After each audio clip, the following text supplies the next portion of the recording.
Yes. Good evening. Yes. Oh, people. We're going to put on a good show for you here. Right here on this plantation known as the Movie Review Extravaganza. What is up, everybody? I am Master Corey Coleman up in here. You're a house Negro. And today I'm going to have my boys go out there and pick y'all some good reviews. Mr. Uncle Thomas. Hey,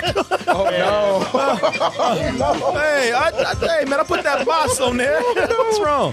What is wrong, sir? Martin Thomas, people. Fine critique of it. Oh, no. Good evening, If it's the last thing I do, I'm going to get you back. You're going to come back from the dead to get me. I'll get you, Corey Coleman. It's the last thing I'll do. You don't even have to say who I am. I'm good. You can go ahead and start the show. I'm just here. No. Corey Goodwin. Corey Goodwin. Hey, how you doing? Nice slave name you got there. Thank you. It's almost like another Corey. Yes, cold man. How y'all doing, everybody? Welcome to the show. Hey, I know, look, we already getting started, but it's appropriate. We're talking about, it's Oscar time, and now it used to be the Jews had it, man, with those Holocaust movies. Slaves, that's what's in fashion now. That's the new Jewish That's people. the new Jew. The new black.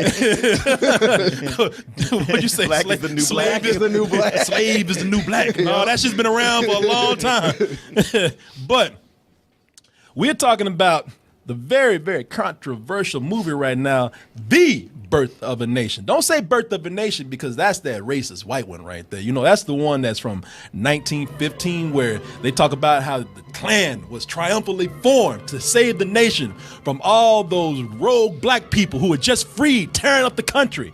And we told y'all about this before. It's messed up because the legend is that black people, after being free from Lincoln, they were just going wild. You know, Yep. they were animals and they were raping and pillaging and burning Taking down over. places. They were taking over. They were tyrants. for those people.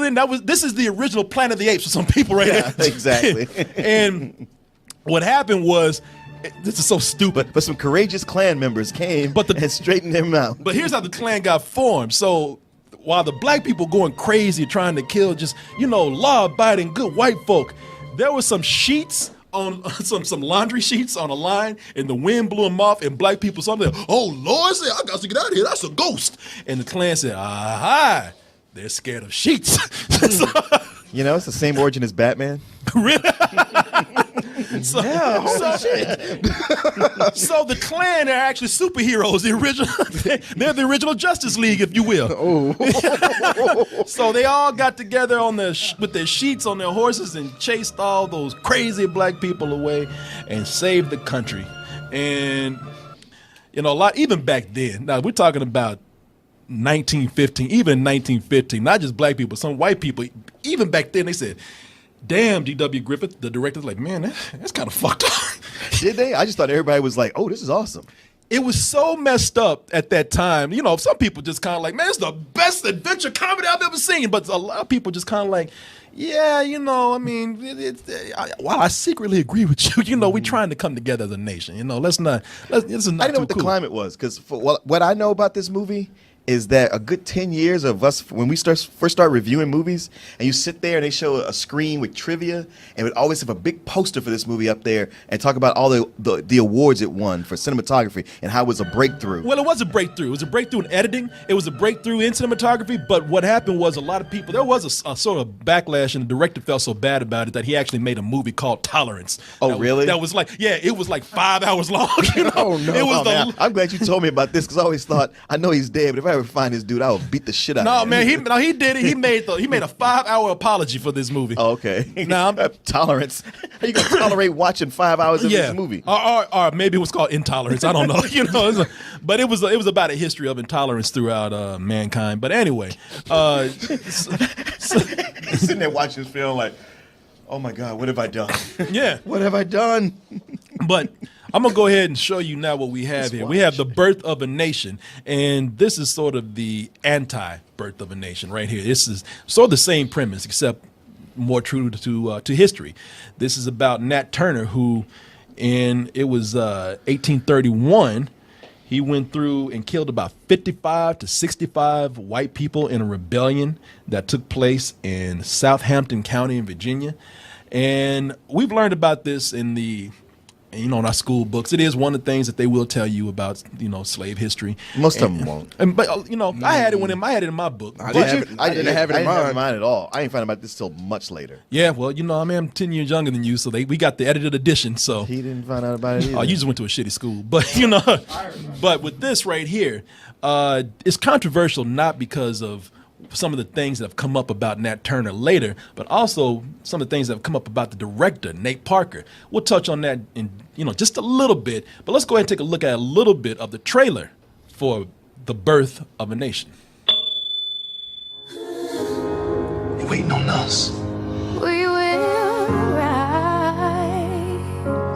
All right, so y'all listen to that gospel music right there and hearing that soundtrack, and y'all thinking, oh, this is going to be inspirational. This is going to be like Selma or something. You think you're going to come out of there feeling like uplifted and everything. No, hell no, fuck that. Like my man Twinkie said in Sausage Party. Once you see that shit, it'll fuck you up for life. Yeah, this is a fucking horror. I was looking like that sausage right there watching this movie. This is a horror film. I mean, these slave movies are getting worse every year, man, or every time we They're get just one. getting more accurate. Yeah, well, that's and that is the sad thing about it, man. I'll watch this. This will ruin your day. No, this will ruin your fucking week. I played video games last night, and Jeremy, I ain't trying to like scare y'all or anything, but it was. Every creature had a white head on it. You know what I'm saying? I was Nat Turner playing that game. I was just going. I'm not going to look. They ain't gonna rebel in here. Hey, lock that door, man. No. I'm just kidding. No, not real. No, I didn't know what to do. I had to get my frustration out, man, because this. Yeah, it is. Man, when the movie was done, you took off fast. Oh yeah, you ran out of there. You know what? The thing is, they wanted us to sign. They want us to do comment sheets at all the critics would go. They want you to say what you think about the movie for the studios. I walked down like I ain't doing what the white man tell me to do. You know, I was like, I'm Asian. But I put my sheet down and I ran on out there before they caught me. But It's a good thing you didn't stay. No, man. Oh my God. I'll talk to you about that later. All right. Ooh, yeah. Let's not interrupt the review right now. Yeah, No, you you're good, tell you're me good. afterwards because I'll stop this shit and run out of here and try to choke that motherfucker you telling me remove about. names. But okay, so here's the deal. Now, first of all, this is a movie that's wrapped in controversy for several things. There's two main reasons for that I know of, though. And one of those is the story of Nat Turner himself. A lot of people are saying, ironically, they're trying to whitewash this story about him because Nat Turner is known for these days going in not only in his rebellion killing men but also killing women and children. Right. They say that in the Confessions of Nat Turner that's one of the things that he admits to. He even says that we went and killed a baby in a crib. Now, I'm not trying to defend this or trying to like come in here and make or paint a more heroic picture of the story myself. I mean, I did do some looking around to see about Nat Turner, how much violence they did cause, and I actually saw some things that argued against that. Thomas R. Gray, I believe, is the guy that wrote the Confessions of Nat Turner, and I'm looking at a page right here, DocSouth, UNC.edu, just in case anybody wants to, go and fact check me, but they're saying that in the Confessions of Nat Turner, the lawyer, Thomas R. Gray, who wrote that, might have gone in and changed some things around. Jazzed it up? No, I actually tried to make it propaganda in a way. Yeah. Because there are some points in there where they say that some of the tones with the way that Nat Turner was speaking kind of seemed doctored and changed around and weren't consistent. Yeah. So they're saying that some of the more violent things that you hear about in there, it's debatable. I'm not saying it's true or not, and I'm sure somebody can argue with me on this. They say that might not have been the case. By the way, we're looking at an illustration right now. There's also a really cool graphic novel. By Kyle Baker? By Kyle Baker, man. Yeah, I meant to go back and reread it. I have it, and I read it a while ago. And I wanted to reread it before we did the show. I was looking at some of the illustrations, and before this movie was made, they had this graphic novel by an artist, Kyle Baker, who's a great artist, and even that was considered to be controversial at the time because they wanted to teach this in some classrooms, and they're saying, well, should we do this knowing what Nat Turner possibly did? So that, that's something that's out there. I just wanted to let you know that we are not going in here ignorant. We do know about the controversy, especially the one that people are going to jump on us about, which is Nate Parker in the rape case that he had back when he was in college, which I forgot how many years ago that was. But the victim, the alleged victim, the woman that accused him and his writing partner on this movie, who also gets a writing credit, they were both acquitted. They said he found some loophole, but Nate Parker, he said some things that were controversial that led people to believe, like, okay, you're not doing yourself a favor by saying I never thought about consent as a definition, but I don't want to have this come in and bear anything else on the review, because Nate Parker has come in and said that I'm not apologizing for anything. I've been acquitted for it. And there have been articles that have been written. This one's from The Guardian, but there have been articles that have been written where they just pretty much say that he's guilty. And I just want to let you know I'm coming in and I'm treating this like I treat Woody Allen. The man sticks by his innocence. He's been acquitted of a crime. Not that Woody Allen was ever convicted of any crime or anything, but these are guys that are saying, look, I've done nothing, and I'm sticking by that, and I'm not changing, so move on.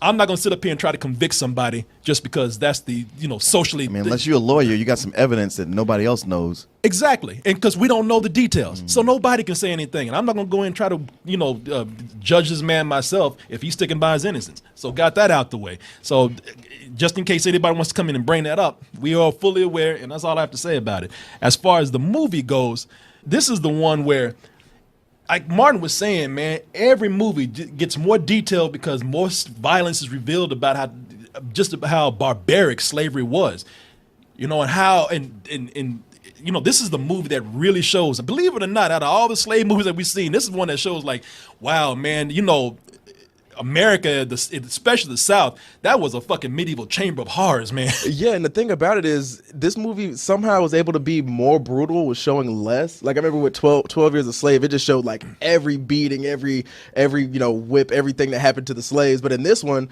a lot of the times you would just get the aftermath. You'd be like, Jesus Christ, they did that. That's awful. Yeah, I was shaken by this movie. It's and I will tell you, first of all, one of the things when we see Braveheart and we see Spartacus, the villains, the people that we root against, because they are Hollywood villains. I mean, no matter what happened in history, they are Hollywood villains. And I'm going to say to a certain degree, it's the same way in this movie. I mean, the slave owners and the masters and the plantation people, some of them are Hollywood villainous. I mean, they're slimy whenever they're looking at a female slave being sold. They show dudes up there, playing pocket pool, playing with their dick, masturbating with themselves while they're pretty much looking at the girl. It's one atrocious, cruel act against humanity after another. Mm-hmm. So, I mean, and even with one character in here, played by Jackie Earl Haley, they even set that up.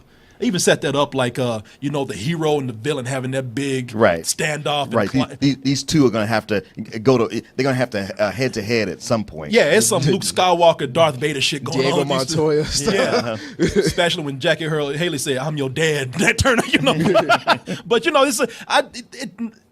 I'm letting you know too that the writing in here, some of it is very stylized for a person that glorifies the story and has taken their own Hollywood approach to it. You have to understand that this is a guy. Nat Turner is the guy that, and if you couldn't tell by the trailer, this is a guy that was sent out. He pretty much got sent on a tour.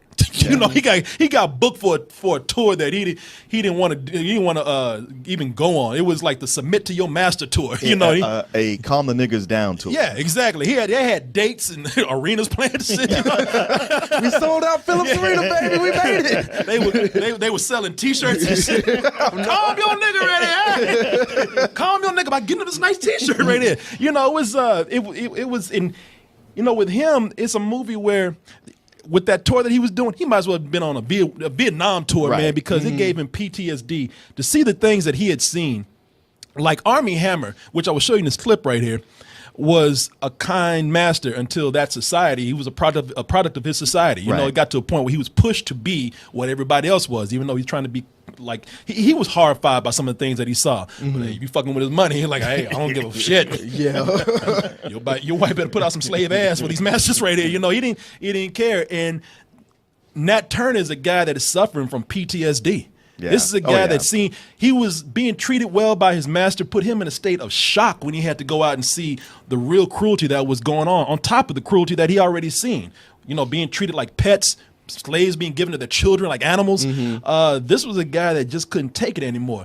And when you look at this, it was like, to go up against such terrifying odds as a community who would tear you apart if you so much as looked at them the wrong way.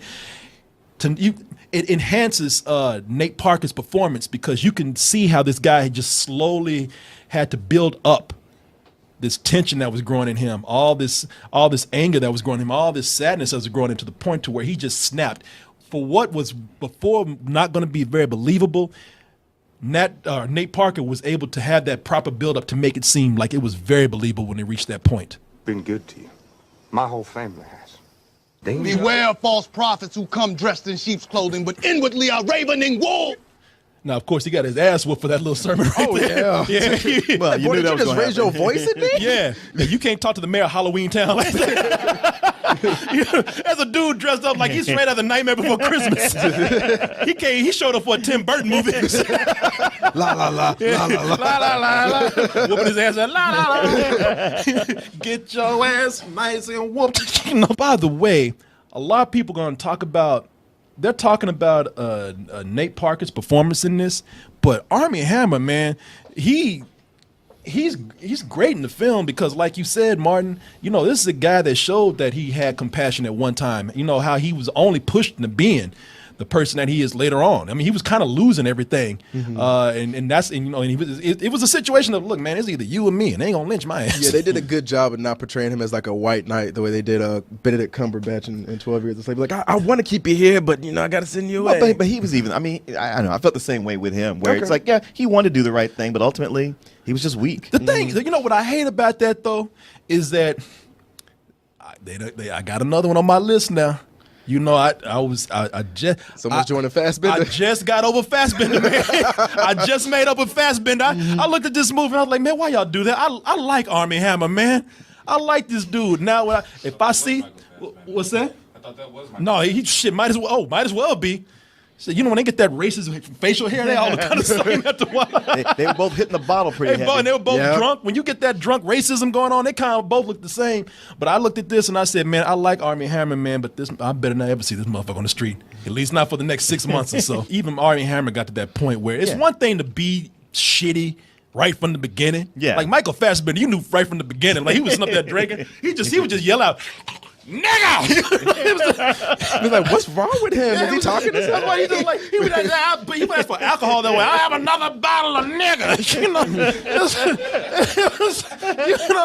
This dude right here. Boy, I'm glad you laughing, Jeremy. I looked over and I said, they probably gone. Just smoke clouds. Slams. Yeah, we're doing all this for humor, man. I'm so Still out in sorry. their hipster van. Well, he gonna grab you, Teresa, tonight. Like, why'd you take me in there with those black dudes? but I was scared the whole time. A fear for a goddamn life. Laughing out of fear. Keep laughing. He won't kill us. But My man. This being a passion project, the passion shows in a lot of areas, not just in the story, not just in Nate Parker's performance, but the cinematographer that he chose did a great job with this. I especially love how misty this all looked, how at night it was covered up in this glowing haze of blue. I like that the way that the colors became more muted as the rebellion got more aggressive. It was, you could see love on the frames of the film. There's so much art that goes into this. I mean, he took some chances just being artsy at times, and it worked. And that was one of the things I really loved about it. Him being a first-time director, taking chances doing this. I thought back to Denzel's first movie he directed, Antoine Fisher, and how, it's a nice movie, but it's very safe. Yeah, it's it just is. a drama, nothing else to it. And Nate Good Parker, point, man. he really put it all out there. You know, he did things that some black people might look at and go like, man, what's this with the angel? What's he doing? But it's like, hey, he's making a real film here. There are shortcomings here, very obvious decisions that are being made about the film from the perspective of a first time director. You know, at least I think so. But I mean, for a first time director, this is strong, man. Oh, You yeah, know? yeah. And it's almost strong because he's had strong material. Like, I almost wonder what he would have done with this had he been directing a talking dog movie or something, It is the question of like your first movie. You have infinite time to work on it. And you have a lot of passion for it, and it is a strong subject matter. So with your next assignment, where you don't have all those things, then what happens? Yeah, it's almost like I don't mean this in a bad way. It's almost like a cheat in a way. Like, it's your first film, and you chose slavery, And it's his passion. and it's your passion, and slavery. Look, slavery is gonna be powerful no matter what. If I got on my knees right now and had Jeremy whoop the shit out of me, you know, people gonna be moved by that. I know Jeremy's like, Come on, man. Why you give me? Why you do that? Okay. Well, how about this? I'm a Yankee. Yeah. Well, Jeremy, how about after you got through whooping me, then Teresa took you to the gas chamber? You know, it's like, hey, you know, people. There are certain images of things that you will do that's just going to bring out emotions in you. he's from the North. Slaves are free in the North. Oh, you know, in the North they really want. Don't you drink from the same water fountain as him, but you But you know, there are images that you could put out there that will move you, that will anger you. But we've seen slave films get fucked up. But I would like to see what other movies come out before I'm like everybody else saying, oh, this is best movie of the year. Is it one of the best? Yeah, it is. I mean, just by the love that's put into it. Sure. It is. I don't know about best movie of the year yet. I don't know. Maybe I'm just broken from slave movies. I don't know. I mean, so far you could put it up there, but I mean, we still have another 2 months. Exactly. It seems likely to be in the top 10 for sure. But I know what you mean about slave movies. Like I'm gonna give it a full price, a high full price. And I thought, what's keeping me from going better than Sex? And I didn't hit that emotional point where I wept in it like I have in some movies, and I was like, I don't know if it's the movie or it's just that I've watched this so many times now. What about you? Give you a rating, man. Oh man, I'm the same as him, full price. The one thing I really enjoyed about this was it wasn't like other slave films where it's like, I just got to get out of this situation. You slowly watch a man reach his breaking point, and the second he hits it, things flip and turn on their head. So yeah, definitely a full price for me. Yeah, and like Martin said, this echoes what's going on today. Throughout the movie, especially at the end, there's this whole prevailing message, and they finally even say it. Black people were just dying just because they were black. And, you know, I mean, I know some people won't agree with what I'm saying here, but, you know, I, from my opinion, I see that kind of happening today. Not because they say, oh, there's a black person shooting, but it's because of this fear. Yeah. This whole thing that you are still not equal in some people's eyes. This movie not only is powerful because of the passion that went behind it, but it's relevant. And I ain't gonna lie. One thing I say about this movie, man, I'm glad to see a slave movie where there's some payback. You know, I'm sorry. You know, I've been watching so many slave movies, and I'm not racist. I have to say this all the time, but that disclaimer on it wasn't my bumper sticker. Most of my friends are white. You know, I go to white barbershops and grocery stores. I hang out with none. I'm like, I'm like white people. I hang out with nothing but white people. It does wonders for your life. You know? I'm not gonna lie. But damn, I look at slave movies. I'm like, I wish some of these goddamn plantation people just die. That fucking slave. Look, fuck it. What am I supposed to? Don't y'all say shit because we watch all these Indiana Jones movies and we're like, oh, I love seeing Nazis die. Melting Nazis. Oh yeah, everybody's like, more. well, if you can't kill a Nazi, who can you kill? Goddamn slave owners. That's who you can kill. That goddamn suit and that whip is just as bad as that goddamn swastika on somebody's arm, if not worse. I mean, the whole thing, we played slavery down and make it seem like, oh, they were just raising pets on a cotton farm. You know, no, that shit is horrible. I'll give this a full price. Like I said, I'm holding back on whether it's one of the best movies of the year I've seen, but it is a very much a full price movie. Not something I want to ever see again. No. Hell no.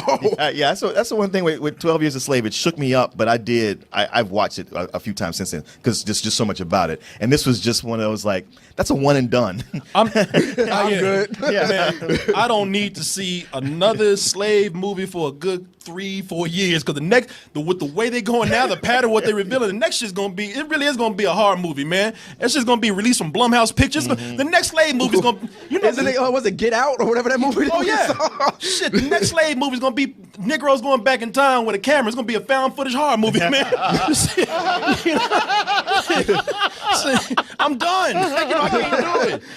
I said 1986, not 1886. You know, one really good thing I wanted to bring up that they did in the movie early on, probably like the first thing, was show somebody pick cotton and get their finger And the fingers stuck and and blood. start bleeding, and just give you an idea like this is what it was like for them every day. I've done that and that happened. So yes, that's worse. Damn, you pick cotton? He's a time traveler. No, I told you, South Carolina, my grandparents owned a farm, and cotton was on that farm as well. Okay, they made a slave out of you. Tried it. I was like, well, that hurt, and I'm bleeding. No more of this. This sucks.